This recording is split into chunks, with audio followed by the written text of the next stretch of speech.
Bab 441, Pindah Rumah Bagian 2. Saat ini, Xia Ruofei sedang duduk di dalam taksi. Mobil itu hendak mencapai pertanian Taoyuan. Dia melihat ID penelepon dan mengangkat telepon sambil tersenyum. Xia Ruofei, coba tebak apa yang ibuku katakan padaku? Luyu bertanya dengan gembira. Xia Ruofei tersenyum. Nona Lu, saya dapat merasakan kegembiraan Anda bahkan melalui telepon. Itu pasti sesuatu yang bagus, kan? Ibuku tidak hanya tidak memarahiku, tapi dia juga berjanji padaku bahwa dia akan terus mendesakku untuk berkolaborasi dengan Song Rui selama masa kuliahku. Luyu berkata dengan gembira, Xia Ruofei, tipuanmu itu berhasil. Sepertinya ibuku sangat ketakutan kali ini. Xia Ruofei menjawab. Dia telah membuat ibunya sangat takut, namun dia tetap sangat bahagia. Ini adalah anak nakal yang legendaris. Jangan bicara omong kosong. Kapan aku pernah memberi nasihat? Xia Ruofei berkata, ini semua adalah idemu sendiri. Dia tidak bisa mengakuinya bahkan jika dia memukul sampai mati. Jika Tian Huilan mengetahuinya, bukankah dia akan sangat membencinya? Luyu terkekeh dan berkata, kaulah yang mengajariku ini. Xia Ruofei, kenapa kamu tidak tinggal di pertanian saja? Ayo kita makan untuk merayakannya. Xia Ruofei dengan cepat berkata, jangan makan. Ada banyak hal yang harus kulakukan di peternakanku, dan aku hampir sampai. Apakah kamu tertarik kembali? Mata Luyu bersinar dengan sedikit mengecewakan. Dia mencibir dan berkata, jika kamu tidak datang, aku akan memberitahu ibuku bahwa kamulah yang mengajariku mengucapkan kata-kata itu hari ini. Luyu sedang dalam suasana hati yang baik hari ini. Dia merasa seolah-olah batu berat yang duduk selama beberapa hari terakhir telah terangkat. Ketika dia berbicara dengan Xia Ruofei, dia sedikit nakal seperti sebelumnya. Xia Ruofei tersenyum pahit dan berkata, Nona Lu, kamu tidak mungkin seperti ini. Bukankah kamu membakar jembatan setelah menghancurkan sungai dan membunuh ketika penggilingan selesai? Luyu terkekeh dan berkata, bukankah kamu seekor burung? Dan itu memberi nilai yang bodoh. Pada titik ini, mata Luyu tidak bisa menahan aneh. Namun, bahkan seseorang secerdas Xia Ruofei pun tidak memahami makna tersembunyi di balik kata-kata Luyu. Dia hanya tersenyum pahit dan berkata, Luyu, aku benar-benar tidak bisa melakukannya hari ini. Lei Hu tahu aku di penjara. Kakak-kakakku pasti menolakku sekarang. Hari yang lain, aku akan mentraktirmu makan suatu hari nanti. Jika itu terjadi di masa lalu, Luyu tidak akan membiarkan Xia Ruofei pergi begitu saja. Tapi hari ini, dia bertindak berbeda. Dia berpikir dan berkata, baiklah. Maka itu kesepakatan. Aku akan menunggu traktiranmu. Xia Ruofei merasa seperti dia telah diberikan amnesti dan dengan cepat berkata, bagus, bagus, bagus. Aku akan mentraktirmu makan pribadi di hari lain. Ketika Luyu mendengar kata, sendirian, matanya langsung berbinar dan dia berkata, Aku akan menutup telepon dulu. Setelah dia selesai berbicara, dia segera menutup telepon dan memegang telepon di depan dadanya. Jantungnya masih berdebar kencang dan senyum cerah muncul di wajahnya. Setelah sekian lama, dia meletakkan teleponnya dan menyenandungkan sebuah lagu dengan lembut sebelum pergi dari kompleks komite partai kota. Xia Ruofei hinggap di pintu masuk pertanian Taoyuan. Lei Hu yang menjaga pintu masuk segera keluar dari ruang keamanan dan bertanya, Saudara Xia, polisi tidak mempersulitmu, kan? Xia Ruofei tersenyum. Bukan apa-apa. Mereka di sini hanya untuk memahami beberapa hal. Lei Hu berpikir, dia bahkan diborgol. Bagaimana dia bisa memahami situasinya? Namun, karena bosnya tidak mengatakan apa-apa, dia tentu saja tidak akan menyelesaikannya. Xia Ruofei kemudian bertanya tentang pertanian itu. Untungnya, Lei Hu mengikuti instruksinya dan tidak menyebarkan berita bahwa dia dibawa pergi oleh polisi. Bahkan di pihak Pang Hao, Lei Hu hanya mengatakan bahwa Xia Ruofei ada urusan dan menugaskannya untuk bertanggung jawab atas pertanian untuk sementara. Oleh karena itu, semua yang ada di pertanian berjalan seperti biasa dan tidak ada kekacauan. Saat itulah Xia Ruofei bersantai. Dia memuji Lei Hu dan kemudian berjalan menuju villa di pertanian. Hari-hari berikutnya, kehidupan Xia Ruofei kembali normal. Selain memeriksa lokasi konstruksi, rumah kaca, dan kebun di pertanian, dia jarang mencampuri urusan umum. Ia menghabiskan sebagian besar waktunya dengan membaca buku, menjelajahi internet, Dan tentunya merawat hewan dan tumbuhan di ruang sela. Lei Hu masih berkendara ke Gunung Wui untuk mengantarkan obat kepada Li Sifu secara rutin. Setiap saat, dia akan membawa kembali berita bahwa kamu Lingyun sedang belajar di Gunung Wui. Apa yang membuat Xia Ruofei bahagia adalah di bawah tangan Li Sifu dalam mengajar, kemajuan belajar Ye Lingyun sangat cepat. Fakta membuktikan kalau dia memang cukup berbakat dalam membuat teh. Keahlian unik Li Sifu dapat dianggap memiliki penerus, dan Xia Ruofei akan mendapatkan master yang hebat. Xia Ruofei juga akan kembali ke kota dari waktu ke waktu, terutama untuk berkencan dengan Ling Qingsui. Orang yang sedang jatuh cinta ingin sekali tetap bersama sepanjang hari, tapi mereka berdua punya karir masing-masing, jadi mereka hanya bisa bertemu sesekali. Tentu saja hal ini tidak mempengaruhi hubungan mereka. Sebaliknya, hampir setiap saat, ketidakhadiran membuat hati semakin dekat, dan mereka berhubungan seks di kamar hotel yang telah dipesan sebelumnya oleh Xia Ruofei. Setiap saat, itu berakhir dengan Ling Qingsui terengah-engah dan memohon belas kasihan.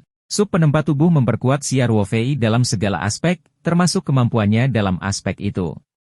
Selama periode waktu ini, Xia Ruofei akan meminum sup yang menenangkan tubuh dan sup yang memelihara jiwa tepat pada waktunya ketika waktunya tepat. Tubuh dan kekuatan spiritualnya terus meningkat. Namun, setelah meminum sup tersebut 2 kali, Xia Ruofei masih tidak dapat mengembalikan isi halaman keempat buklet tersebut. Adapun spiral spiritual yang dijelaskan di halaman ketiga, Xia Ruofei masih belum dapat melihat gambaran keseluruhannya. Namun, menurut informasi yang dia miliki sekarang, boneka jiwa, ini tampaknya berbeda dari apapun yang diperoleh Xia Ruofei sebelumnya. Dia bisa merasakan keajaiban benda ini dari deskripsi di buklet. Nafsu makan Xia Ruofei telah terpacu, dan dia menantikan isi halaman keempat. Hari-hari berlalu dengan lancar selama lebih dari 10 hari. Kompleks baru di pertanian itu akhirnya selesai dibangun. Liang Weimin secara pribadi menanyakannya dan mengirimkan tim terbaik. Para pekerja bekerja dalam hampir 3 shift, sehingga kemajuan proyek ini ternyata sangat cepat. Ini adalah bangunan baru pertama di pertanian Taoyuan, jadi Xia Ruofei masih mengadakan upacara pemotongan pita. Dia telah mengundang beberapa tamu istimewa. Xia Ruofei mengundang calon mertuanya, Ling Xiaotian, Ketua Ling GFNB, Presiden Zheng dari 11 Jiangyu, Ayah Liang Qichao, Liang Weimin, dan lainnya. Selain itu, Wakil Kepala Eksekutif Kabupaten Changping, Wu Liqian, Wakil Kepala Kota Jianggang, Wu Gang, dan Direktur Desa Dongkeng, Ruan Fugui, juga ada dalam daftar tersebut. Kata-kata, upacara pemotongan pita di Kompleks Pertanian Taoyuan, ditempel di lengkungan tiup. Deretan kursi ditempatkan rapi di bawah. Peserta utama upacara pemotongan pita adalah para pekerja konstruksi, pekerja pertanian Taoyuan, dan para tamu yang diundang oleh Xia Ruofei. Semua pekerja telah berganti pakaian bersih dan rapi, dan masing-masing dari mereka duduk di kursinya dengan penuh semangat. Ada lebih dari 30 apartemen di gedung kompleks ini. Bahkan pekerja lokal, seperti Cao Tieshu dan yang lainnya, diberi kamar untuk makan siang, tapi itu adalah kamar di mana beberapa orang tinggal bersama. Meski areanya tidak luas, tapi sudah super bagus dibandingkan satpam perusahaan lain. Ada juga kafetaria staf di lantai pertama kompleks. Jika nanti resmi dibuka, seluruh karyawan bisa menikmati makan siang gratis.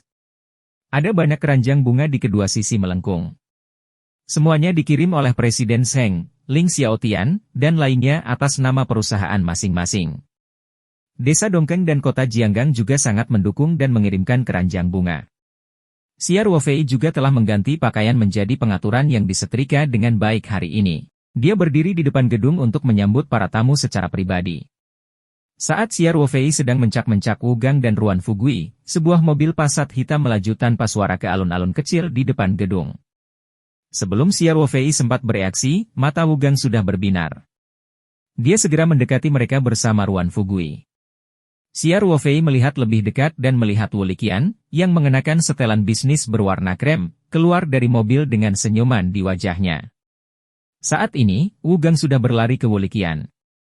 Xia Ruofei tidak bisa menahan diri untuk tidak berseru. Para pejabat ini sangat pandai membaca orang dan kecepatan reaksi mereka terlalu cepat. Wu Liqian menanggapi salam Wu Gang dan Ruan Fugui dengan senyuman di wajahnya. Kemudian, dia berjalan menuju Xia Ruofei. Senyuman di wajahnya perlahan menyebar. Bab 442, yang abadi dari semua lapisan masyarakat. Wu Liqian jelas tidak memberitahu kota Jianggang. Jika tidak, wakil wali kota yang diundang tidak hanya akan datang, tetapi sekretaris dan wali kota mereka juga sudah lama menunggu di pertanian Taoyuan. Xia Ruofei secara alami berjalan dengan cepat dan mengulurkan tangan dari jauh. Kepala daerah Wu, selamat datang, selamat datang. Mata Wu Liqian tersenyum saat dia berkata, Ruofei, selamat. Bisnis ini semakin besar dan besar. Tidak, ini hanya pertarungan kecil. Xia Ruofei menjawab dengan rendah hati lalu berkata, tetapi kamu terlihat lebih muda dan lebih cantik. Ketika Wu Gang mendengar ini, jantungnya berdebar kencang. Jarang sekali melihat seseorang yang berani berbicara dengan Wu Liqian dengan cara seperti itu di Kabupaten Changping. Meski masih muda, wakil bupati cantik ini sudah memiliki pamor di kalangan kader dan masyarakat. Dia memiliki banyak kekuasaan di tangannya dan merupakan tokoh penting di Kabupaten Changping. Faktanya, jika tidak banyak orang yang hadir, Xia Ruofei akan berbicara dengan Wu Liqian dengan lebih santai. Terlebih lagi, setelah Wu Liqian menggunakan krim kulit yang letih, dia terlihat jauh lebih muda, dan dia bersemangat. Wajah Wu Liqian sedikit memerah tetapi dengan cepat kembali normal. Setelah beberapa kata salam, Xia Ruofei membawa Wu Liqian ke ruang tamu. Upacara pemotongan pita akan dimulai pada pukul 9.38 pagi. Liang Weimin telah membantu guru Feng Shui menghitung waktu dengan baik. Karena pengembang properti percaya pada Feng Shui, Liang Weimin telah mengambil inisiatif untuk membantu mengatur upacara pemotongan pita. Sehingga Xia Ruofei tidak dapat menolak niat baik dan harus melakukan apa yang telah dia atur. Masih ada waktu sebelum upacara dimulai. Xia Ruofei sedang berkumpul dengan Wu Liqian dan yang lainnya di ruang tamu. Tentu saja, Wu Liqian menjadi pusat perhatian. Meskipun Liang Weimin, Presiden Zheng, Ling Xiaotian, dan yang lainnya jauh lebih kaya daripada Wu Liqian, di Huaxia di mana para pejabat adalah yang paling penting. Seorang wakil kepala daerah eksekutif masih memiliki pengaruh yang cukup besar pada kesempatan seperti itu. Ling Qingsui, yang menemani Ling Xiaotian ke upacara pemotongan pita, juga berdiri di samping Xia Ruofei. Untuk beberapa alasan, sejak Wu Liqian tiba, Ling Qingsui secara tidak sadar mendekati Xia Ruofei. Dia bahkan memegang erat lengan Xia Ruofei, seolah-olah dia menyatakan kepemilikannya. Intuisi seorang wanita terkadang cukup tajam. Xia Ruofei tidak menyadari ada yang aneh. Wu Liqian juga berada di tengah keramaian seperti biasanya. Hanya ketika tidak ada yang menyadarinya, matanya bersinar dengan sedikit rasa kehilangan. Saat mereka berbincang, 3 mobil Mercedes-Benz berwarna hitam melaju ke alun-alun kecil di depan kompleks. Xia Ruofei menoleh dengan bingung semua tamu yang dia undang ada di sini. Siapa itu? Pintu mobil terbuka dengan cepat. Xia Ruofei mengenali wanita yang turun dari mobil di depan. Dia adalah penanggung jawab grup Heng Feng di Provinsi Tenggara Hong Kong. Nama wanita itu adalah Feng Yun. Dia dulunya adalah menir perhiasan Heng Feng cabang Tenggara. Kemudian, karena kinerjanya yang luar biasa, dia dipindahkan ke grup Heng Feng cabang Tenggara sebagai penanggung jawab dan mengoordinasikan semua bisnis grup Heng Feng di Provinsi Tenggara.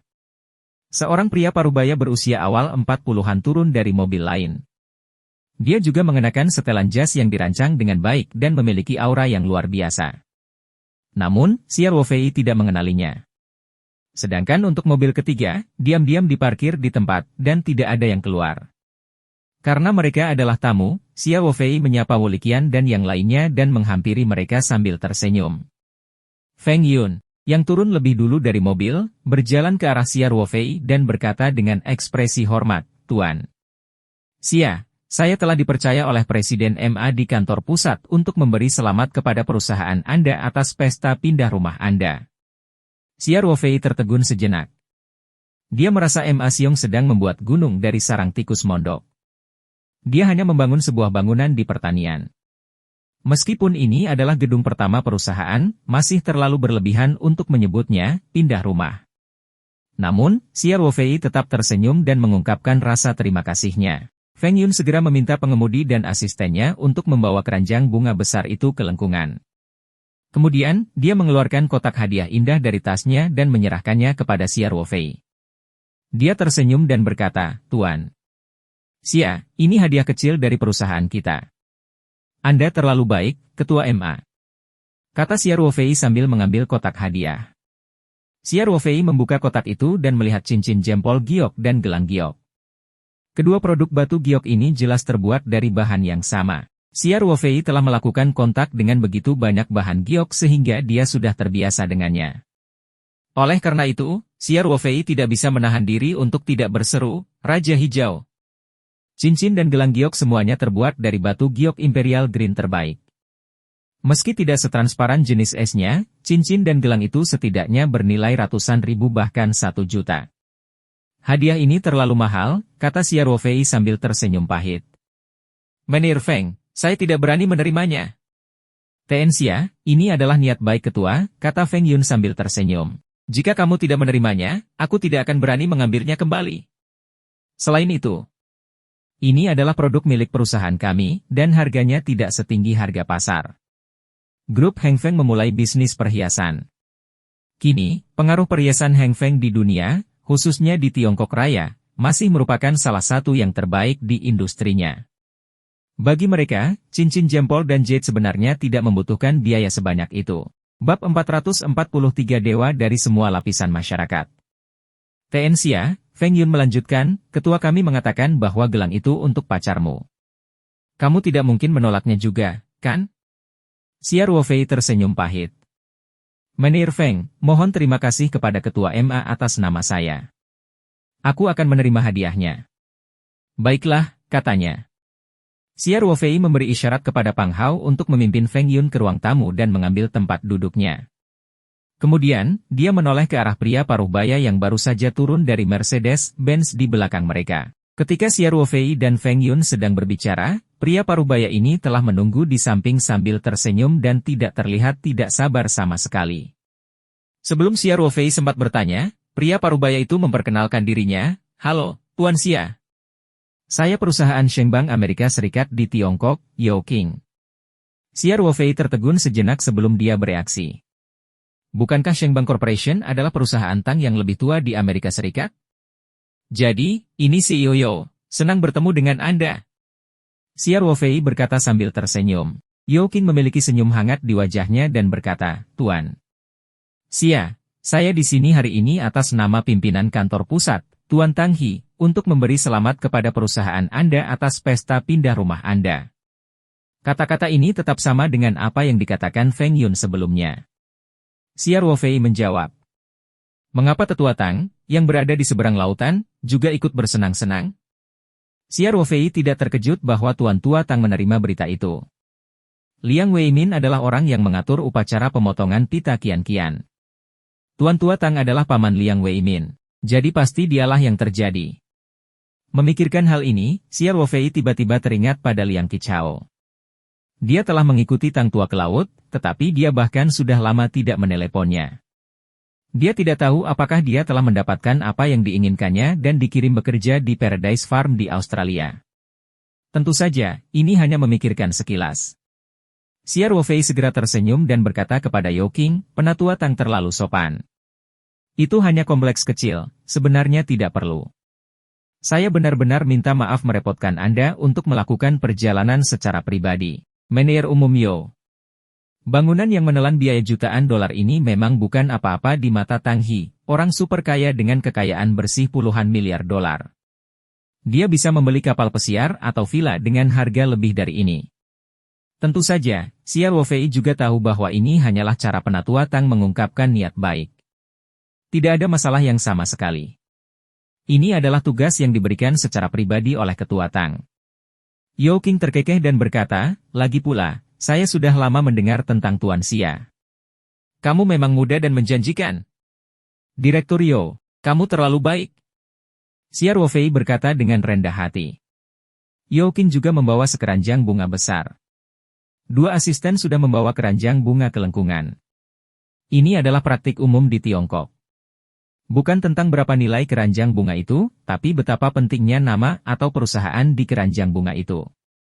Semakin penting hal itu, semakin besar pula wajah sang master. Oleh karena itu, setelah 2 keranjang bunga dari kelompok Heng Feng dan kelompok Shengbang dipindahkan, Ling Xiaotian, Presiden Zheng, dan yang lainnya memandang Xia Ruofei dengan cara yang berbeda. Kedua perusahaan yang sama-sama merupakan perusahaan besar di dunia ini sebenarnya pernah mengirimkan keranjang bunga dalam waktu yang bersamaan. Dan itu hanya untuk upacara pembukaan gedung perkantoran di dalam sebuah peternakan. Terutama Ling Xiaotian, ketika dia melihat ke arah Xia Ruofei, senyuman di wajahnya jauh lebih ramah dari biasanya. Dia bahkan lebih puas dengan calon menantunya. Yao Qing menunjuk ke Mercedes-Benz baru di bagian akhir dan berkata, Mercia. Mobil itu adalah hadiah pindah rumah dari pimpinan Tang. Setelah acara selesai, mohon kirimkan seseorang untuk menyerahkannya kepada kami dan ada beberapa prosedur yang perlu dilakukan. Xia Ruofei tidak bisa menahan nafas dalam-dalam. Tuan Tua Tang dan Tuan Tua Emma ini benar-benar murah hati. Sekilas Xia Ruofei mengenali Mercedes-Benz baru. Itu adalah kelas S baru tahun ini. Ini adalah mobil bisnis impor kelas atas. Versi entry level berharga lebih dari 1 juta yuan. Model 4.0 ton teratas berharga hampir 1,9 juta yuan. Dan dengan status Tang yang lebih tua, bagaimana mungkin dia bisa memberikan hadiah tingkat pemula? Xia Ruofei bahkan tidak perlu melihat untuk mengetahui bahwa mobil tersebut pasti model terbaik. Benar saja, Yao Qing tersenyum dan berkata, Tuan. Xia, Tuan Tua Tang berkata bahwa meskipun Anda memiliki kendaraan off-road Night 15, Anda tidak memiliki mobil bisnis perusahaan. Sedan Mercedes-Benz S-Class 4,0 ton miliknya hampir tidak dapat menandingi status Anda. Ini yang paling cocok untuk tujuan bisnis. Sudut mulut Xia Ruofei bergerak-gerak. Dia tersenyum pahit dan berkata, Presiden Yo, saya hanyalah sebuah perusahaan kecil. Saya tidak perlu terlalu khusus tentang hal ini. Tapi karena Tang Tua telah berbicara, saya akan menerima hadiah ini. Tolong sampaikan rasa terima kasihku. Baiklah. Yao Qing berkata sambil tersenyum. Sudah hampir waktunya. Direktur Yo, tolong ikuti saya ke ruang tamu, kata Xia Ruofei. Ten Xia, kumohon. Yao Qing berkata dengan sopan. Sebagai eksekutif senior perusahaan Shengbang, Yao Qing tidak meremehkan Xia Ruofei hanya karena dia adalah seorang bos muda. Sebaliknya, dia bahkan memperlakukan Xia Ruofei dengan sedikit rasa hormat. Ini tentu saja karena kakek Tang He. Untungnya, Liang Weimin telah menyisakan ruang untuk dirinya sendiri ketika dia sedang mempersiapkan upacara pemotongan pita. Terdapat juga beberapa kursi tambahan di ruang tamu, termasuk gunting emas yang digunakan pada upacara pemotongan pita. Tanpa menunggu instruksi Xia Ruofei, Liang Weimin sudah mengambil inisiatif untuk memanggil pembawa acara dan membawa acara ke samping. Setelah mengubah jadwal di menit-menit terakhir, Yao Qing dan Feng Yun pasti harus naik panggung untuk memotong pita. Bab 444, Dewa dari semua lapisan masyarakat bagian 2. Sementara itu, Ling Xiaotian dan yang lainnya sudah mulai berkumpul dengan Yao Qing dan Feng Yun. Apalagi Wu Liqian tersenyum hangat saat dia berdiri dengan mereka berdua. Keduanya adalah eselon menengah dan atas dari kelompok keuangan besar. Jika mereka bisa menarik 1 atau 2 investasi untuk Kabupaten Changping, ini akan menjadi pencapaian politik yang gemilang. Tentu saja, Wu Liqian saat ini tidak menyadari bahwa sebenarnya ada perkebunan bunga persik di Kabupaten Changping di bawah pemerintahannya. Prestasi politiknya di masa depan sudah sangat cemerlang. Terlebih lagi, pertanian Taoyuan dimulai secara pribadi olehnya, sehingga orang lain tidak dapat menguasainya meskipun mereka menginginkannya. Sekitar 10 menit sebelum pukul 9.38, mobil lain melaju ke alun-alun kecil. Setelah Xia Ruofei menerima pengingat Lei Hu, dia tidak bisa menahan senyum pahit. Apa yang terjadi hari ini? Itu hanya upacara kecil, lalu kenapa banyak sekali tamu yang tidak diundang? Saya ingin tahu siapa yang akan kembali kali ini? Xia Ruofei berdiri dari tempat duduknya dan berjalan menuju mobil. Itu adalah Porsche Cayenne yang mencolok. Saat Xia Ruofei mencoba menebak taipan mana itu, dia melihat sesosok tubuh kurus melompat keluar. Bukankah itu Song Rui? Mengapa dia datang untuk ikut bersenang-senang? Song Rui membawa kotak kertas panjang di bawah lengan. Dia berjalan menuju Xia Ruofei dengan senyum jahat khasnya. Xia Ruofei hanya berdiri diam dan menunggu dia menyapa saudara-saudaranya. Dia terlalu malas untuk menyambut mereka. Upacara akan segera dimulai, dan Xia Ruofei harus segera naik ke panggung untuk memberikan pidato. Tuan Muda Song, bagaimana masalahnya? Xia Ruofei menunggu Song Rui datang sebelum dia bertanya, mengapa kamu datang ke sini hari ini? Song Rui menuangkan sambil menatap Ling Qingsui, yang memegang erat lengan Xia Ruofei. Dia bertanya, Ruofei, ini pasti adik iparku mertua. Wajah Ling Qingsui sedikit memerah, tapi hatinya sangat bahagia. Xia Ruofei menganggukkan kepalanya dengan santai dan memperkenalkannya pada Ling Qingsui. Qingsui, ini saudara baikku, Song Rui. Pacarku, Ling Qingsui, katanya pada Song Rui. Song Rui segera membungkuk sedikit kepada Ling Qingsui dan berkata, "Selamat siang, kakak ipar." Xia Ruofei mau tidak mau bertanya, anak ini jelas beberapa tahun lebih tua dariku, tapi dia sangat berkulit tebal dan memanggilku kakak ipar. Dia sangat pandai berakting saat masih muda.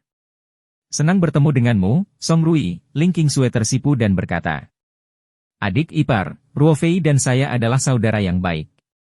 Panggil saja aku Xia Rui." Song Rui berkata dengan antusias. Ling Qingsui memiliki kesan yang baik terhadap Song Rui, yang terus memanggil kakak iparnya dan berdoa dengan ramah. Dia segera tersenyum dan berkata, "Baiklah, kalau begitu aku akan memanggilmu Xia Rui." Ketika Wu Liqian melihat Xia Ruofei, Ling Qingsui, dan Song Rui sedang berkumpul dengan gembira, dia tidak bisa menahan diri untuk tidak terlihat berpikir. Dia telah bekerja untuk Tian Huilan selama bertahun-tahun. Dia menemani Tian Huilan ke Provinsi Xiangnan untuk pemeriksaan dan telah melihat keluarga Song Zhengping, Wang Sumei, dan Song Rui. Song Zhengping adalah seorang gubernur dan kerabat dari Panatua Song, seorang jenderal legendaris dan salah satu pemimpin inti Huaxia. Wu Liqian secara alami memiliki kesan mendalam terhadap keluarga ini, jadi dia mengenali Song Rui begitu dia tiba. Wu Liqian sedang berbicara dengan orang-orang di dekatnya, tetapi perhatiannya beralih ke Xia Ruofei. Saat itu, Xia Ruofei bertanya, "Tuan muda Song, mengapa kamu ada di sini? Jangan bilang kamu ke sini untuk mengambil makanan?" Pada saat ini, kata-kata Song Rui membuat Wu Liqian tidak bisa menahan ekspresi ngeri. Song Rui tersenyum dan berkata, "Jangan meremehkanku. Apakah saya orang yang tidak memiliki kelas? Saya di sini dengan misi hari ini. Orang tua saya mendengar bahwa Anda pindah ke gedung perkantoran baru dan mengirim saya ke sini untuk memberi selamat kepada Anda." Bab 445, Perjamuan Besar. Kepala Wu Liqian berdengung. Dia tidak bisa mendengarkannya. Bukankah lelaki tua Song Rui adalah lelaki tua yang muncul di berita hampir setiap hari selama beberapa tahun terakhir? Untuk sebuah pertanian kecil di Kabupaten Changping, sebuah gedung perkantoran yang menelan biaya kurang dari beberapa juta yuan telah selesai dibangun, dan dia bahkan mengirim cucunya untuk memberi selamat padanya? Mungkinkah setelah beberapa tahun pensiun, lelaki tua itu menjadi begitu menganggur? Tentu saja, Wu Liqian tahu bahwa seorang kepala suku tua seperti Elder Song, bahkan jika dia tidak lagi menjabat, pengaruhnya di negara itu masih tak tertandingi. Terlebih lagi, meski sudah pensiun, keluarga Song masih menjadi salah satu keluarga teratas di kancah politik Tiongkok. Tidak peduli apapun yang terjadi, mustahil bagi mereka untuk mempunyai waktu untuk memperhatikan pertanian sekecil itu. Satu-satunya penjelasan adalah bahwa Xia Ruofei memiliki status yang sangat tinggi di hati lelaki tua itu. Wu Liqian tidak mau melirik Xia Ruofei lagi. Xia Ruofei juga terkejut. Dia berkata, "Tidak mungkin. Jenderal lama sebenarnya prihatin dengan masalah kecil itu, hak apa yang saya miliki untuk melakukan itu?" "Menurutku juga begitu," Song Rui menyampaikan dan berkata, "Kamu pasti sudah mencuci otak kakekku." Xia Ruofei meninju dada Song Rui dan tertawa. "Pergilah. Saya hanya berpikir rendah hati, dan Anda berpikir serius. Menurutku kamu tidak terbebani dengan bantuan ini." Song Rui tertawa dan berkata, "Jika ini adalah orang lain, mereka pasti akan menjadi gila karena gembira, bukan?" "Omong kosong, siapa kamu?" "Saya telah melihat adegan besar," kata Xia Ruofei. Setelah dia selesai berbicara, dia mengulurkan tangan ke Song Rui dan berkata, "Serahkan. Apa yang kamu inginkan?"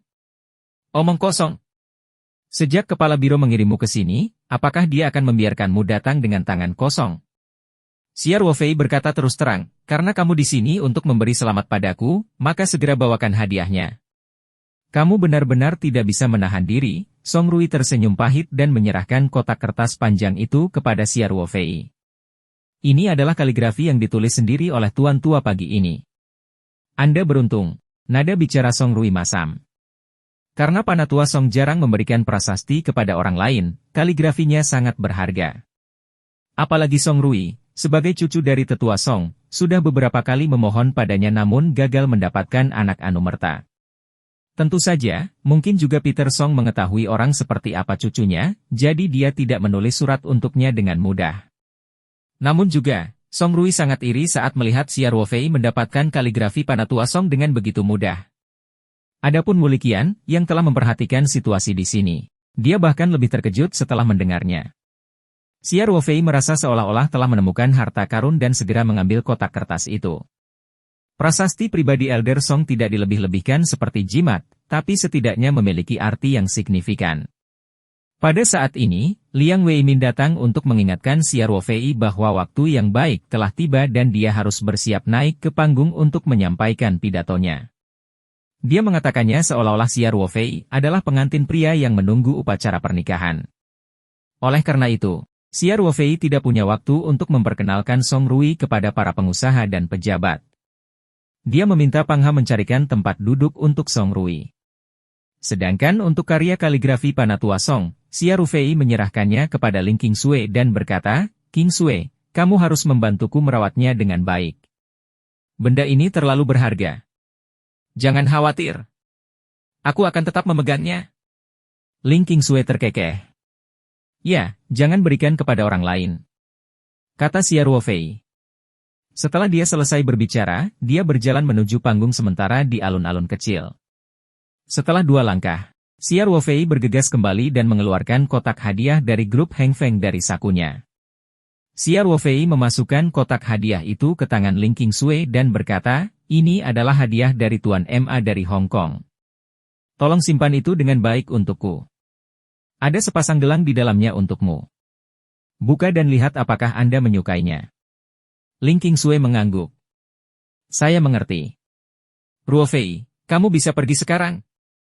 Dia berkata. Pembawa acara yang diundang Liang Weimin sudah mulai berbicara di atas panggung. Setelah pidato pembukaan singkat, Xia Ruofei naik ke panggung kecil di tengah tepuk tangan penonton. Sekarang Xia Ruofei telah melihat dunia, dia tidak menyiapkan naskah dan memulai pidatonya di depan mikrofon.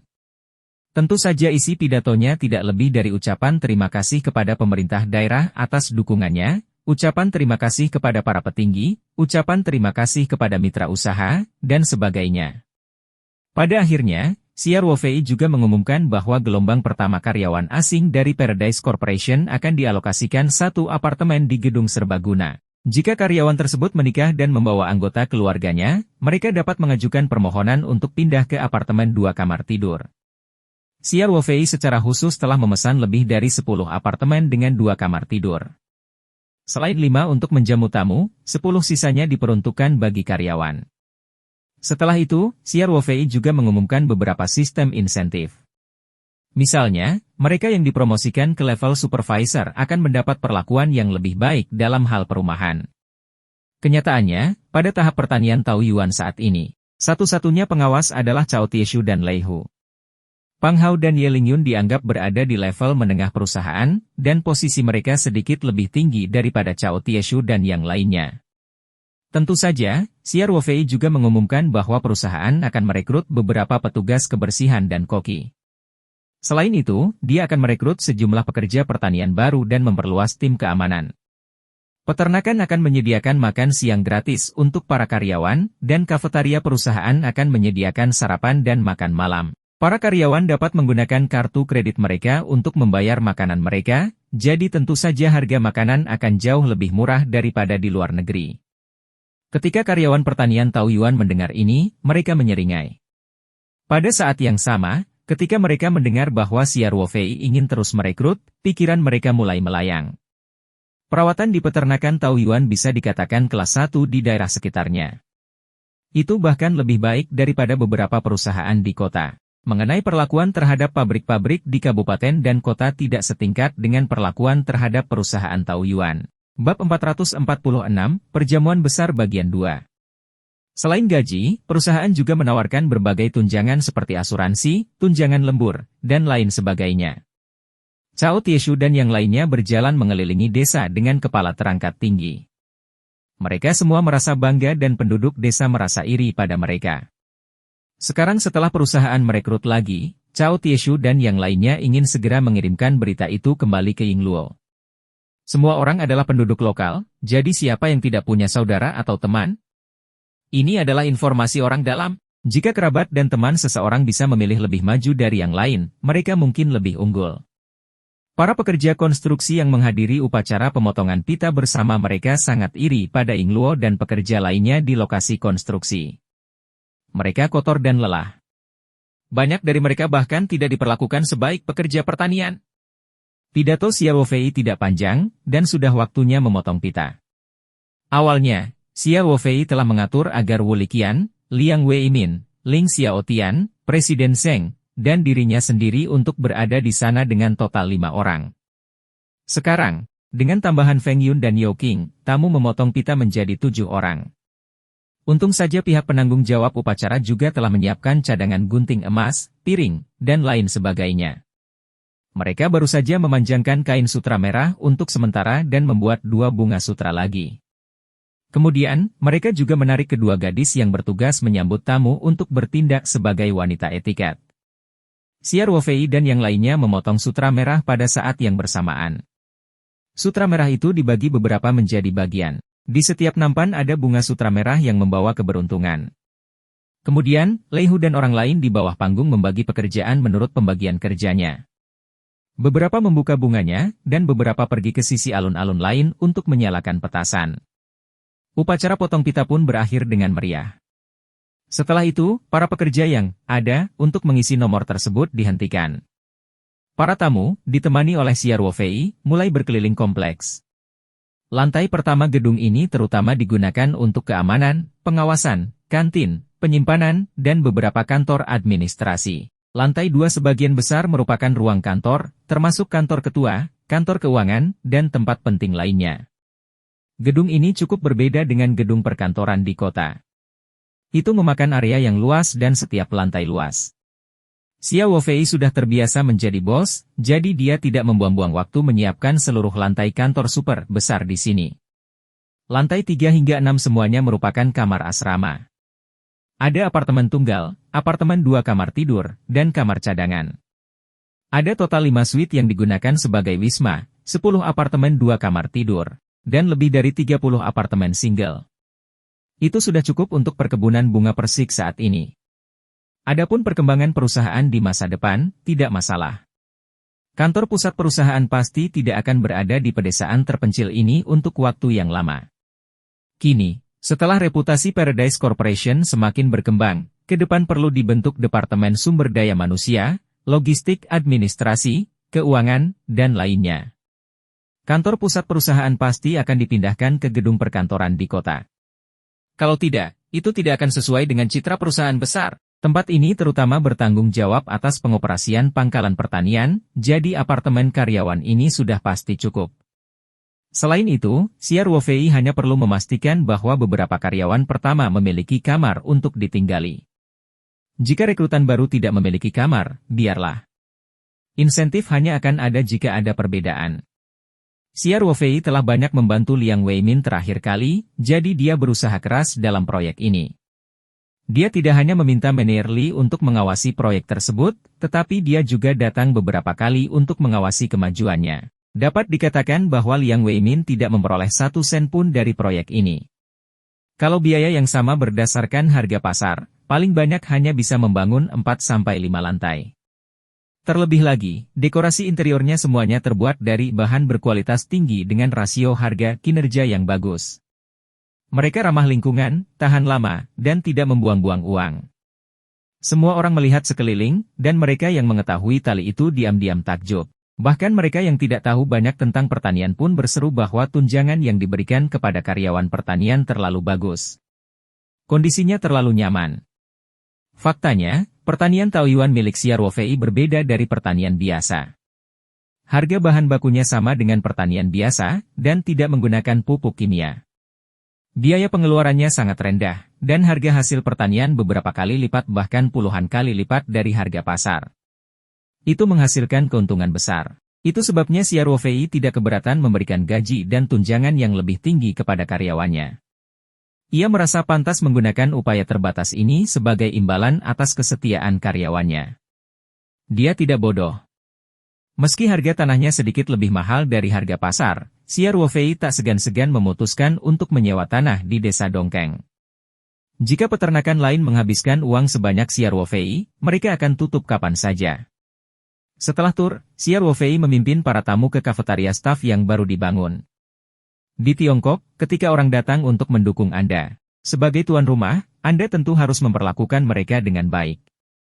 Setidaknya, Anda bisa makan. Tentu saja, Xia Ruofei tidak bisa bepergian sendirian. Semua fasilitas di kantin staf masih baru. Meskipun mereka belum mempekerjakan seorang koki, Xia Ruofei memiliki calon ayah mertua yang merupakan raja rantai makanan dan minuman. Tentu saja, tidak menjadi masalah baginya untuk menyewa seorang koki. Koki eksekutif Ling Ji F&B secara pribadi memimpin beberapa koki ke kantin untuk menyiapkan makan siang yang mewah. Mayoritas bahan yang digunakan adalah sayuran, buah-buahan, dan buah-buahan yang diproduksi oleh pertanian Taoyuan. Bahan-bahan daging juga merupakan produk kelas atas yang telah diatur Ling Xiaotian untuk dibeli seseorang dari pemasok makanan dan minuman Ling Ji. Hati Cao Tieshu sangat sakit karena Xia Ruofei menggunakan begitu banyak sayuran Taoyuan untuk menjamu tamunya. Dialah yang paling sadar akan nilai sayuran Taoyuan ini. Melihat Lei Hu dan yang lainnya memindahkan kotak sayuran segar dari rumah kaca ke kantin, hati Cao Tieshu bergetar. Jika sayuran ini dijual, nilainya setidaknya beberapa ribu atau bahkan 10 hingga 20 ribu HXB. Tentu saja, Xia Ruofei tidak merasakan tekanan itu. Dia tidak hanya menggunakan sayuran Taoyuan, tetapi bahkan anggur untuk makan siang semuanya berusia 8 dewa mabuk dari sela Xia Ruofei. Para pelanggan tentu saja menikmati hidangan tersebut, terutama mereka yang suka minum. Mereka tidak bisa berhenti memuji 8 dewa mabuk yang telah ditingkatkan. Ling Xiaotian tidak melewatkan kesempatan untuk mempromosikan kilang anggur baru yang mereka peroleh. Setelah mengetahui bahwa anggur putih saat makan siang, yang tidak kalah dengan Maotai Wuliangye, akan dipasarkan lebih dari setengah bulan, para tamu sangat tertarik dan mulai mengobrol dengan Ling Xiaotian dan Xia Ruofei. Song Rui iri pada Xia Ruofei saat dia melihat Xia Ruofei baik-baik saja. Xia Ruofei 2 tahun lebih muda darinya, tetapi karirnya sudah berjalan dengan baik. Di sisi lain, ia harus belajar di perusahaan keluarganya dan menghadapi segala macam batasan. Anak-anak dari keluarga besar tampak cerah di luar, tetapi hanya mereka yang tahu apa yang mereka rasakan di dalam hati. Perusahaan Xia Ruofei tidak besar, tetapi rasa kebebasan dan kesuksesan dalam memulai bisnis sudah cukup membuat Song Rui iri. Karena identitas Song Rui istimewa, Xia Ruofei tidak memperkenalkannya kepada para tamu secara detail. Oleh karena itu, Wu Liqian masih menjadi inti dari makan siang tersebut. Song Rui tentu saja tidak senang dengan hal ini. Ia adalah orang yang menganjurkan kebebasan, terlihat dari keinginannya untuk melepaskan diri dari pernikahan dan pergi ke luar negeri. Karena itu, dia tidak menyukai acara sosial seperti itu. Selain itu, ini adalah makan siang teman baiknya Xia Ruofei. Dia tidak akan berlagak di depan Xia Ruofei. Song Rui jelas tidak mengenali Wu Liqian, yang dia temui beberapa tahun lalu. Wu Liqian tahu aturannya, jadi dia tidak terburu-buru berbicara dengan Song Rui. Dia baru saja bersulang untuknya beberapa kali lagi. Makan siang berakhir dengan sukses dalam suasana gembira, dan para tamu pun pamit. Sebagai tuan rumah, Xia Ruofei dan Ling Qingsui berjabat tangan dan mengucapkan selamat tinggal kepada mereka semua di alun-alun kecil kompleks. Ling Qingsui secara bertahap berperan sebagai pembawa acara wanita dan tidak pergi bersama ayahnya. Dia dan Xia Ruofei tidak bersama selama beberapa hari. Sekarang dia punya alasan yang sah, dia tentu saja harus tinggal untuk menghilangkan kerinduannya. Yang mengejutkan Xia Ruofei adalah Wu Liqian tidak terburu-buru untuk pergi. Setelah semua tamu pergi, Wu Liqian menghampiri Xia Ruofei dan Ling Qingsui. Dia tersenyum dan berkata, "Xia kecil, sekali lagi selamat. Bisnisnya semakin besar." "Terima kasih, Kak Wu." Xia Ruofei tersenyum. Sejak orang luar pergi, Xia Ruofei tentu saja tidak akan menyebut Wu Liqian sebagai wali kota Wu dengan serius. Ling Qingsui memegang lengan Xia Ruofei, memandang Wu Liqian dan bertanya, "Karena Bupati Wu tetap tinggal, dia seharusnya mendapat instruksi lain, bukan?" Wu Liqian bisa merasakan sedikit permusuhan dari Ling Qingsui, tapi dia tidak keberatan. Dia melihat ke kotak kertas yang memegang Ling Qingsui di tangannya dan berkata, "Saya tidak berani menyebutnya sebagai instruksi. Aku hanya tertarik dengan tulisan Panatua Song yang ditulis untuk Xiao Xia, jadi aku dengan lancang tetap tinggal untuk melihatnya dengan baik.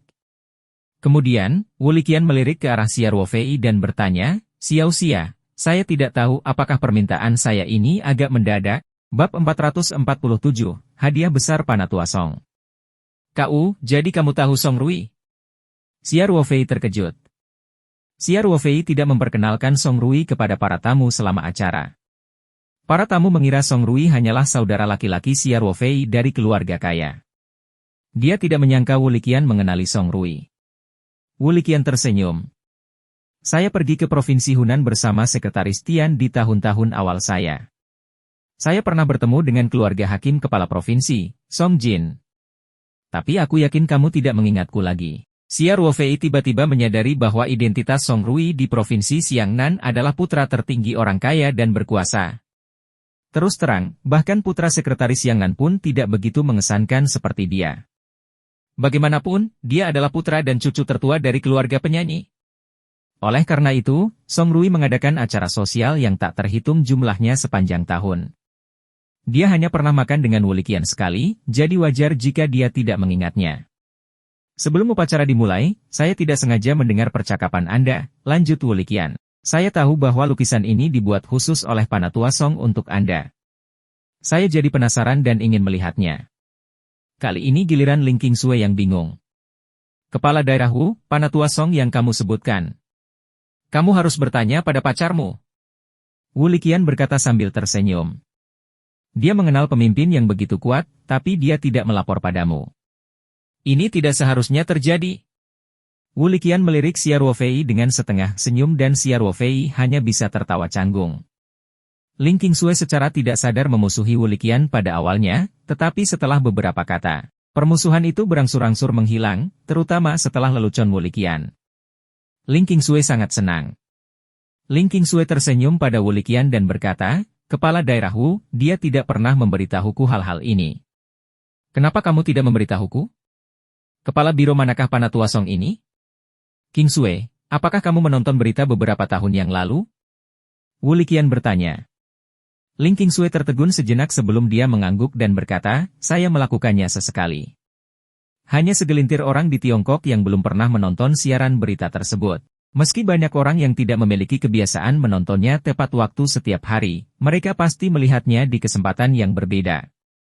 Kalau begitu, kamu seharusnya melihat kepala suku yang baru saja aku sebutkan di TV, kata Wu Liqian.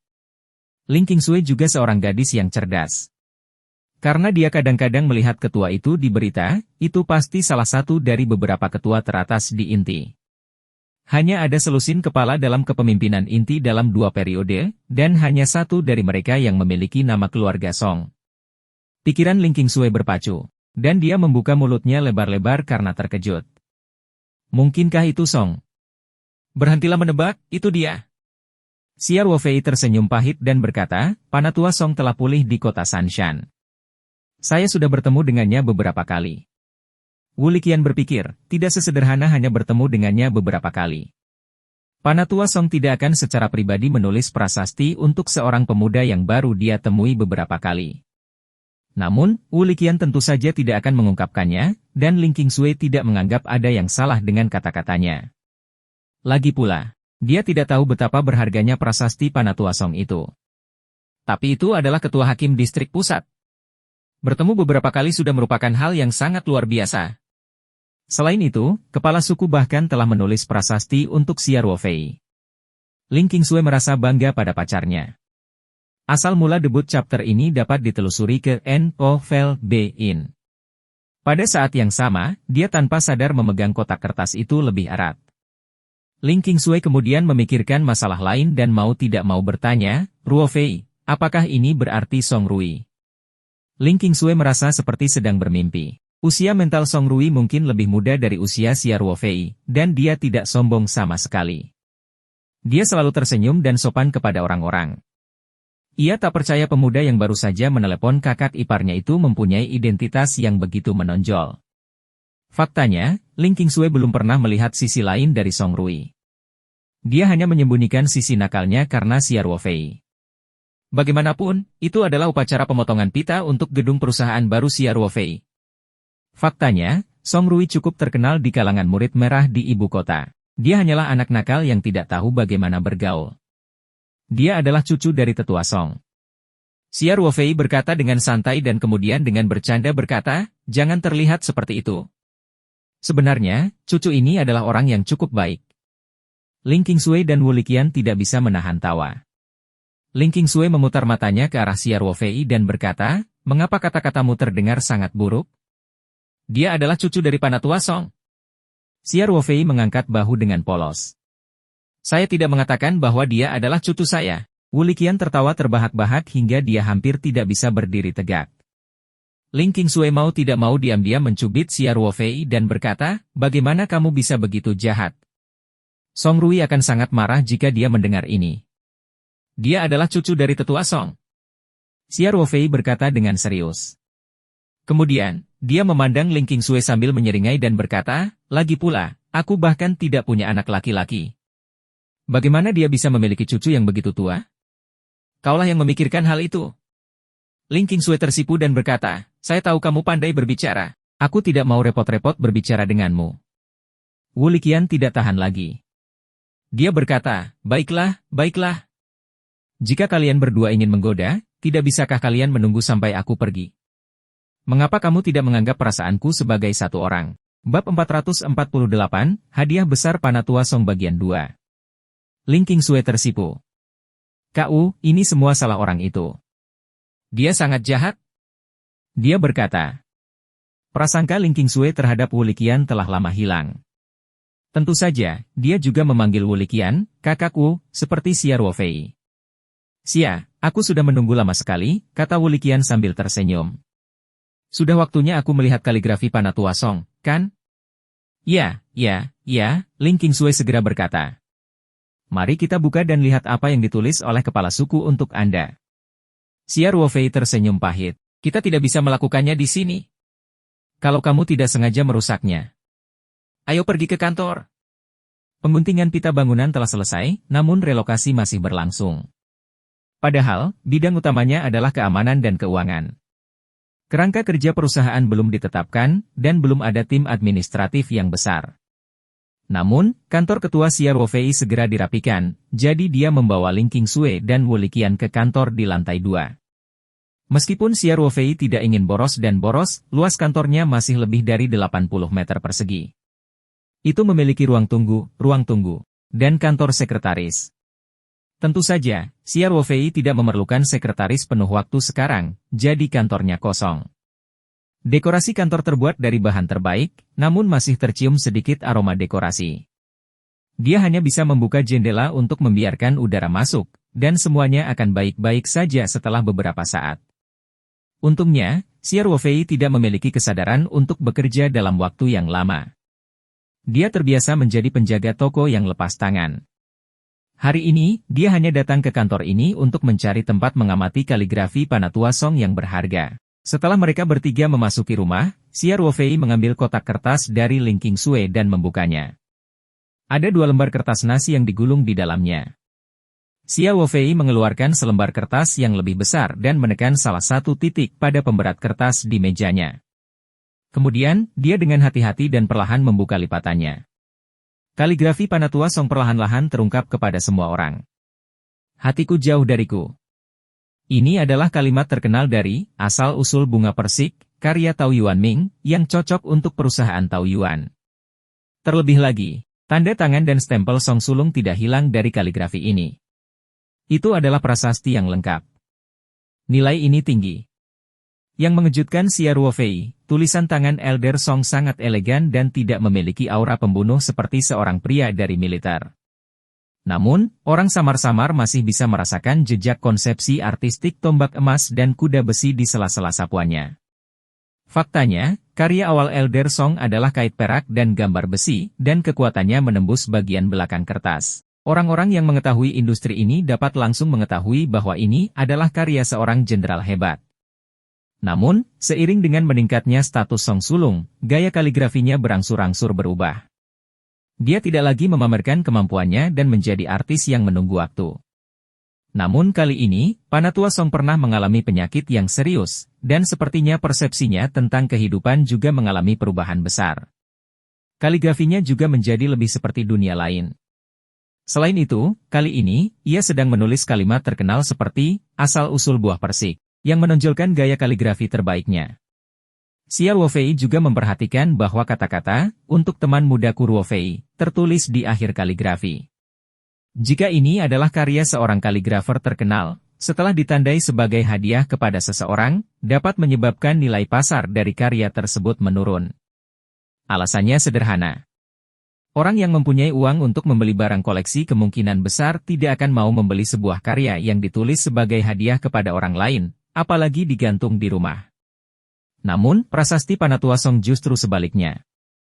Pertama-tama, Xia Ruofei tidak akan pernah menjual kaligrafi ini. Sekalipun dia miskin sampai gila, dia tidak akan pernah melakukan itu. Dalam hal ini, kaligrafi yang diberikan Panatua Song kepada Xia Ruofei jelas merupakan jimat yang sangat protektif. Bahkan keluarga kuat itu harus berpikir dua kali jika ingin menyentuh Xia Ruofei. Hadiah dari Panatua Song terlalu berharga. Xia Ruofei hanya bisa menghela nafas dalam hatinya. Ling Qingsui melihat nama Panatua Song di bagian bawah halaman dan tulisan, hadiah untuk Xia Ruofei, tertulis di atasnya. Dia sangat bersemangat dan merasa seperti berada dalam mimpi. Wu Liqian sangat iri. Di saat yang sama, dia juga merasa sedikit kasihan pada Ying Luo. Jika Xia Ruofei adalah seseorang dalam sistem, kaligrafi ini dapat menyelamatkannya dari kerja kerasnya selama bertahun-tahun. Pada saat itu, Ling Qingsui melihat gulungan kertas nasi lainnya di sampingnya. Dia tidak bisa menahan diri untuk tidak bertanya dengan rasa ingin tahu, Ruofei, ada satu lagi. Buka dengan cepat dan lihat. Faktanya, Xia Ruofei juga menyadarinya. Namun, perhatiannya tertuju pada lukisan, bias diri sendiri, ini dan dia tidak peduli dengan lukisan yang lebih kecil. Mendengar apa yang dikatakan Ling Qingsui, rasa penasaran Xia Ruofei terguncang. Panatua Song telah ditulis untuknya, dan satu song saja sudah cukup. Faktanya, tidak ada gunanya menulis artikel lain. Mengapa orang tua itu menulis 2 lembar sekaligus? Di bawah tatapan penasaran kedua wanita cantik itu, Xia Ruofei perlahan membuka lipatan kertas itu. Ketika isinya disajikan, ketiganya tersentak pada saat yang sama dan memperlihatkan ekspresi tidak percaya. Kaligrafi ini lebih kecil dari yang sebelumnya, dan Panatua Song tidak mencantumkan nama atau stempelnya. Hanya ada 4 kata besar, tapi kejutan yang ditimbulkan pada ketiganya lebih besar dari kata sebelumnya. Pasalnya, isi kaligrafi ini penuh dengan rasa iri terhadap Paradise Farm. Ya, selembar kertas Xuan ini hanya bertuliskan, perkebunan bunga persik, di atasnya, tapi makna di baliknya sangat luar biasa. Seorang kepala biro setingkat Panatua Song pada dasarnya tidak akan memberi nama pada suatu perusahaan, apalagi perusahaan kecil seperti pertanian Taoyuan. Bab 449, Hadiah Besar Panatua Song Bagian 3. Tentu saja kadang-kadang, ada kepala pejabat pemerintah pusat yang memberi nama perusahaan. Namun, situasi langka seperti itu hanya akan terjadi di perusahaan besar pusat, jika Xia Ruofei mengingatnya dengan benar. Ini adalah pertama kalinya dia memberikan nama untuk perusahaan swasta. Meskipun tidak ada tanda tangan atau stempel, ini nyata. Jika nama itu digunakan di sebuah peternakan, rata-rata orang mungkin tidak akan tahu. Tapi bagaimana mungkin orang dengan level tertentu tidak tahu bahwa itu adalah tulisan tangan Panatua Song? Tidak hanya itu, perusahaan Xia Ruofei akan disebut Paradise Corporation. Dia dapat menggunakan 2 kata pertama pada nama yang ditorehkan Panatua Song pada logo perusahaan, termasuk surat korespondensi khusus perusahaan dan tempat lain yang dapat dicetak dengan logo perusahaan. Kali ini, bahkan Xia Ruofei tidak dapat mempercayainya. Hadiah ini terlalu mahal. Dia bahkan tidak percaya diri. Xiao Xia, ini ketua menulis untuk perusahaanmu? Wu Liqian tidak bisa mempercayai matanya dan bertanya dengan ragu. Ling Qingsui berkata dengan penuh semangat, Ruofei, kamu luar biasa. Jika tulisan ini digunakan pada logo perusahaan, itu akan menjadi. Xia Ruofei menarik napas dalam-dalam beberapa kali dan berkata, tenang, tenang. Saya perlu konfirmasi terlebih dahulu. Ya, kata Wu Liqian cepat. Lebih baik bertanya dengan jelas. Jika semua orang salah paham dan Panatua Song hanya memberi Xia Ruofei karya kaligrafi ini sebagai hadiah pribadi, Tetapi Xia Ruofei menggunakannya pada logo perusahaan, maka semuanya akan menjadi tidak terkendali. Xia Ruofei tidak berani gegabah. Dia segera mengangkat teleponnya dan menelepon Meneerlu. Panggilannya tersambung dengan cepat, dan tawa hangat Meneerlu terdengar dari ujung sana. Haha, Presiden Xia, saya mendengar bahwa perusahaan Anda akan pindah ke gedung baru hari ini. Selamat. Xia Ruofei tersenyum pahit, Meneerlu, tolong jangan mengolok-olok saya. Apa Presiden Xia? Kamu bisa memanggilku Xia kecil saja. Haha, Xia kecil, aku sudah menunggu teleponmu. Ponselku tidak pernah lepas dari tubuhku. Meneerlu berkata sambil tersenyum. Meneerlu, tahukah Anda bahwa saya akan menelepon? Xia Ruofei bertanya, terkejut. Meneerlu tersenyum. Kepala desa berkata bahwa Anda pasti akan menelepon. Xia, kamu sudah membuka hadiah yang diberikan ketua, kan? Ya. Hadiah dari kepala biro. Benar-benar terlalu berharga. Xia Ruofei berkata, aku bahkan tidak percaya. Jadi, kamu menelepon untuk mengonfirmasi? Meneerlu bertanya sambil tersenyum. Xia Ruofei tersenyum dan tidak berkata apapun. Meneerlu melanjutkan, Xiao Xia, kepala desa memintaku untuk mencatat bahwa itu hanya sebuah kaligrafi. Dia sudah memberikannya padamu. Anda dapat melakukan apapun yang Anda inginkan di sana. Anda tidak perlu meminta instruksi lebih lanjut. Meskipun dia sudah menebak jawabannya, Xia Ruofei tetap merasa gembira. Dia segera berkata, terima kasih, Meneerlu. Tolong saya bantu menyampaikan terima kasih saya kepada ketua. Saya pasti akan menyebarkannya, kata Meneerlu sambil tersenyum. Xiao Xia, kepala suku mendengar bahwa Anda mengirim orang ke Gunung Wui untuk mengantarkan obat kepada Tuan Litua setiap 2 atau 3 hari. Dia sangat senang dan juga meminta saya untuk memberitahu Anda bahwa ini sangat sulit bagi Anda selama periode waktu ini. Setelah Tuan Li pulih, dia secara khusus akan mengadakan jamuan makan untuk mengungkapkan rasa terima kasihnya. Xia Ruofei dengan cepat berkata, Anda baik sekali, ketua. Ini hanya masalah kecil. Selain itu, Tuan Li yang tua sedang mengajari staf saya cara membuat teh. Itu tugas saya untuk merawatnya.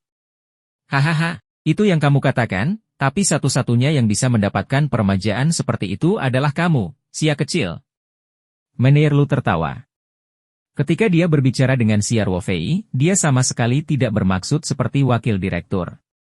Selain hubungan Xia Ruofei dengan Panatua Song, sebagian besar kebijaksanaannya adalah keterampilan medis Xia Ruofei yang luar biasa. Siapapun yang makan biji-bijian akan jatuh sakit. Dalam menghadapi penyakit yang tidak dapat disembuhkan, tidak peduli apakah Anda seorang petani tua yang membela bumi atau pemimpin suatu negara, Anda tetap tidak berdaya untuk menyelamatkan situasi. Mampu menjaga hubungan baik dengan Xia Ruofei seperti menambahkan asuransi yang dapat diandalkan untuk kesehatan dan kehidupannya. Xia Ruofei dan Meneerlu tiba-tiba sebentar lalu menutup telepon. Wu Liqian dan Ling Qingsui masih memandang Xia Ruofei dengan gugup.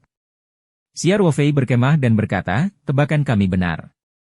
Ini adalah gelar yang diberikan khusus oleh Kepala Biro kepada Paradise Corporation. Kita bisa menggunakannya di mana saja. Bab 450, Kepala Daerah yang Cantik. Ya. Ling Qingsui tidak bisa menahan diri untuk tidak menyembunyikannya. Meskipun Ling Qingsui tidak tahu banyak tentang politik, dia tidak perlu tahu apapun tentang politik. Bahkan seorang petani tua di desa pun akan mengetahui apa arti dari tulisan pribadi Panatua Song tersebut. Bahkan Wu Liqian tidak bisa menahan diri hingga tidak terlihat bersemangat. Dia sangat bahagia untuk Xia Ruofei. Tentu saja, Xia Ruofei tidak bisa menahan kegembiraannya. Dia segera mengangkat telepon di mejanya dan menelepon di depan Ling Qingsui dan Wu Liqian. Sedikit khusus. Bagaimana perkembangan Departemen Keuangan Anda? Xia Ruofei bertanya. Pang Hao sedang bekerja di ruang tamu di lantai pertama villa Xia Ruofei. Kadang-kadang, dia tidur di kantor saat dia larut malam. Kondisi kehidupannya agak sulit. Dengan selesainya gedung baru, Departemen Keuangan kini memiliki kantor yang luas, terang, dan lengkap. Mengingat keluarga Pang Hao tinggal di kota, Xia Ruofei bahkan telah memesan 1 apartemen untuknya. Dia bisa tinggal di pertanian sekarang dan kembali ke kota pada akhir pekan. Saya sudah memindahkan lebih dari setengahnya, kata Pang Hao melalui telepon. Terutama beberapa tagihan dan rekening yang ingin saya selesaikan sebelum pindah, agar tidak mencapainya dan mencapai pengarsipannya. Bawa memindai ke kantor saya dulu, kata Xia Ruofei langsung. Xia Ruofei secara khusus melengkapi Pang Hao dengan pemindai karena pertanian sekarang harus menyediakan sayuran taoyuan dalam jumlah besar kepada mitra bisnis setiap hari. Awalnya pembayarannya harian, namun sekarang sudah diubah menjadi pembayaran mingguan. Namun, masih banyak kwitansi dan kwitansi pembayaran. Xia Ruofei telah meminta agar semua kwitansi dikirimkan dan disimpan ke dalam file elektronik. Dengan cara ini, akan lebih mudah untuk mengelola dan memeriksa. Itu sebabnya dia secara khusus membaca pemindaian. Baiklah. Saya akan segera ke sana. N0, Vel, B, J, N, berfungsi sebagai host asli untuk rilis bab ini pada N0V3LB1N. Setelah beberapa saat, Pang Hao tiba di kantor Xia Ruofei dengan pemindai di tangannya, terengah-engah. Xia Ruofei mengambil pemindaian dan segera menghubungkannya ke komputer di kantor. Kemudian, dia mengambil 4 kata, perkebunan bunga persik, dan memasukkannya ke dalam pemindai. Pertanyaan ini tidak terlalu besar. Xia Ruofei memindainya ke komputer dalam 2 kali percobaan dan dengan cepat menggunakan perangkat lunak untuk menyatukan seluruh pertanyaan menjadi gambaran yang lengkap. Sebenarnya di luar ada alat khusus untuk mengeringkan kaligrafi. Namun kaligrafi Panatua Song itu tidak besar dan bukan lukisan Tiongkok yang rumit. Mudah untuk menyatukannya, jadi Xia Ruofei memutuskan untuk melakukannya sendiri. Pang Hao bertanya dengan rasa ingin tahu dari samping. Ruofei, kata-kata ini sangat bagus. Siapa yang memberimu pertanyaan? Xia Ruofei terkekeh. Anda tidak perlu khawatir tentang siapa yang melakukannya. Bagaimanapun, dia adalah orang yang luar biasa. Kemudian, Xia Ruofei mengirim file gambar yang dihasilkan ke email Pang Hao dan berkata, sedikit gemuk. Saya punya tugas sementara untuk Anda. Teruskan. Saya sudah mengirimkan kaligrafi ini ke email Anda. Segera kembali ke kota dan temukan perusahaan periklanan yang dapat diandalkan untuk membantu kami membuat papan nama untuk pertanian taoyuan. Xia Ruofei berkata, 4 kata ini akan digantung di gerbang pertanian kami. Pergi ke gerbang dan ambil beberapa foto nanti. Mengenai desain spesifiknya, biarkan perusahaan periklanan yang membuat rencana. Permintaan saya, itu harus indah dan megah. Tentu saja, yang terpenting adalah keempat kata ini harus disalin dengan sempurna tanpa perubahan apapun. Dipahami? Pang Hao langsung berkata, saya punya kerabat yang bekerja di periklanan Lido. Saya pasti akan melakukan pekerjaan dengan baik untuk Anda. Baiklah. Kalau begitu pergilah sekarang. Xia Ruofei berkata, biarkan mereka mengajukan beberapa proposal lagi. Tidak masalah jika harganya lebih mahal. Baiklah, kata Pang Hao. Kemudian, dia terkekeh dan berkata, Ruofei, aku sudah membuang-buang waktu mengendarai sepeda motor bolak-balik. Bagaimana menurutmu? Xia Ruofei segera mengeluarkan kunci pikap dan melemparkannya ke Pang Hao. Hati-hati di jalan. Pang Hao baru saja mendapatkan SIM, dan kecanduan mobilnya mencapai puncaknya. Dia mengambil kunci dan berkata sambil tersenyum, jangan khawatir. Meskipun saya seorang pengemudi baru, saya pandai mengemudi. Setelah dia selesai berbicara, dia berlari keluar. Xia Ruofei lalu berkata pada Ling Qingsui, Qingsui, Paman Ling kenal banyak orang. Saya ingin memintanya membantu saya meminta seseorang membingkai kaligrafi itu dan menggantungnya di kantor. Baiklah. Aku akan membawanya kembali sebentar lagi. Ling Qingsui berkata tanpa ragu-ragu. Cobalah mencari ahli pembingkaian terbaik. Xia Ruofei berkata dan kemudian menambahkan, tutup mulutmu. Tanda tangan dan stempel Panatua Song ada di kaligrafi. Meskipun Xia Ruofei akan menggantungnya di kantornya setelah dia membingkainya, dia tidak ingin berita itu menyebar selama proses pembingkaian dan agar semua orang mengetahuinya. Oke, aku akan mengingatnya. Ling Qingsui menjawab dengan patuh, saya akan memberitahu ayah saya. Xia Ruofei mengangguk. Dia menggulung kata-kata itu dengan hati-hati dan memasukkannya ke dalam kotak kertas. Lalu, dia mengesampingkannya. Sedangkan untuk lukisan, pertanian taoyuan, Xia Ruofei tentu saja tidak akan menggantungnya, tapi dia sangat menghargainya. Dia menelepon Lei Hu untuk mengambil beberapa lembar kertas nasi, film pengawet, dan tas tertutup. Kemudian, Kaligrafi tersebut ditutup dengan kertas cuan kosong, digulung dengan hati-hati, dan dibungkus dengan lapisan film pengawet. Terakhir, dia memasukkannya ke dalam tas tertutup dan menyimpannya di brankas di sudut kantor. Seringkali, lukisan yang dipasang di dinding lebih sulit untuk dilestarikan. Karena kata-katanya tidak akan diucapkan, metode Xiaoruofei saat ini adalah yang paling tepat. Jika dilipat begitu saja, kelamaan akan meninggalkan bekas atau bahkan kerusakan. Dia menggulungnya dengan kertas sebagai alasnya, membungkusnya dengan bungkus plastik, dan memasukkannya ke dalam kantong tertutup. Ini pada dasarnya dapat mengisolasi kata-kata dari udara dan mencegahnya teroksidasi seiring waktu.